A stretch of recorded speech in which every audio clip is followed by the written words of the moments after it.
سلامونه د سبا نیوز ګرانو لیدونکو د نن ورځې تازه او مهمو خبرونو ته ښه راغلی.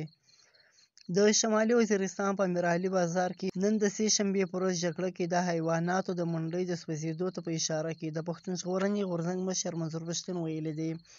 هغه په خپل ایکس ادرس باندې لیکلي دی د میرعلي بازار نننۍ ویډیو د دې ریاست طالباني او پوځي چلند ښیي.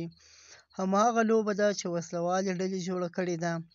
جګړه پیل کړه او وروسته یې د هغوی له منځه وړلو په نوم عملیاتو کې د عامو پښتنو مالي او ځاني تاوانونه وکړل. منظور پښتون زیاتوي د دې ریاست له شرم څخه زموږ حیوانات هم نه دي محفوظه. دا د پښتون د وطن حال دی. منظور پښتون په دې اړه باندې نورې هم ډېرې خبرې کړې دي او ریاست یې ویلي دي چې د خپلو ګټو لپاره دې د پښتنو تاوانونه نه کوي.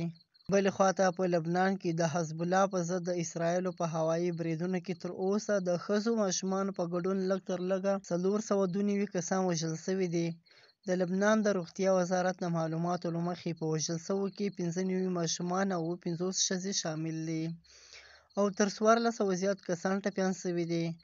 اسرایل وایي په لبنان کې د حزب الله 1400 موخې په نښه کړي دي. له بلې خوا حزب الله د غچ اخیستنې په ترڅ کې د اسرایلو پر جنوبي سیمو لسګونه توغندۍ غورځولې دي.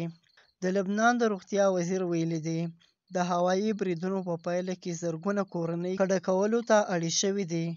د راپورټونو له مخې په پلازمینه بیروت کې د حزب الله پر یو لوی پوړي قومندان علي کراکي هم برید شوی دی، خو یاد غورځنګ وایي چې نوموړی ژوندی دی او یوې خوندي سیمې ته تللی دی.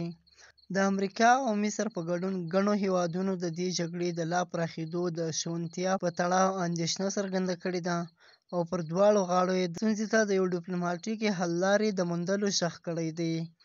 دا و د نن ورځې تازه او مهم خبرونه. سبا نیوز سبسکرایب کړئ او له نورو ملګرو سره یې هم شیر کړئ.